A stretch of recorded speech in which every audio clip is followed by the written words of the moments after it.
The Peace River stretches 2,000 kilometers from Alberta to British Columbia. It's also the proposed site of BC Hydro's Site C Dam. And now, because of that, it has been named the most endangered river in BC by the Outdoor Recreation Council.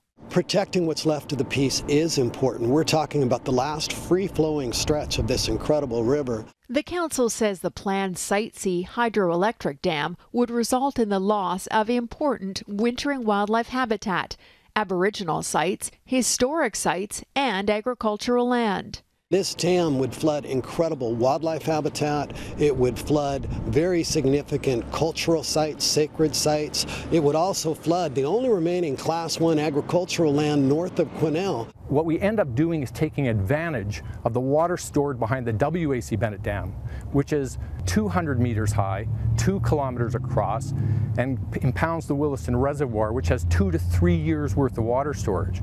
So if you built this dam on any other river system in British Columbia, you'd have to build for water storage. BC Hydro's Site C Dam would be about 1,000 meters long and 60 meters high, with an 1,100 megawatt generating station and an 83-kilometer long reservoir.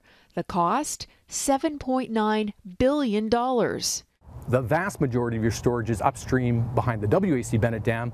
It's used once at WAC, it's used again at Peace Canyon, it would be used a third time at Site C, so you get 1/20th the size of the reservoir, but you get the same, about 1/3 of the energy generation that you get from the WAC Bennett Dam. Yes, there are impacts, but you get that at a much more reduced amount of impact on the environment than if you built it anywhere else. I think that the Site C Dam should be something that every British Columbian thinks about, is knowledgeable about, and I do think it should be one of the main issues that we vote on. The NDP's energy critic says domestic needs do not justify the Site C project, but we would continue the evaluation of the environmental impacts, the geotechnical impacts. We'd also continue on the discussions with First Nations in the region. We've been talking about Site C here in BC for 30 years.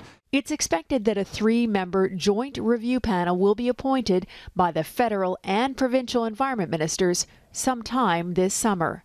Catherine Urquhart, Global News.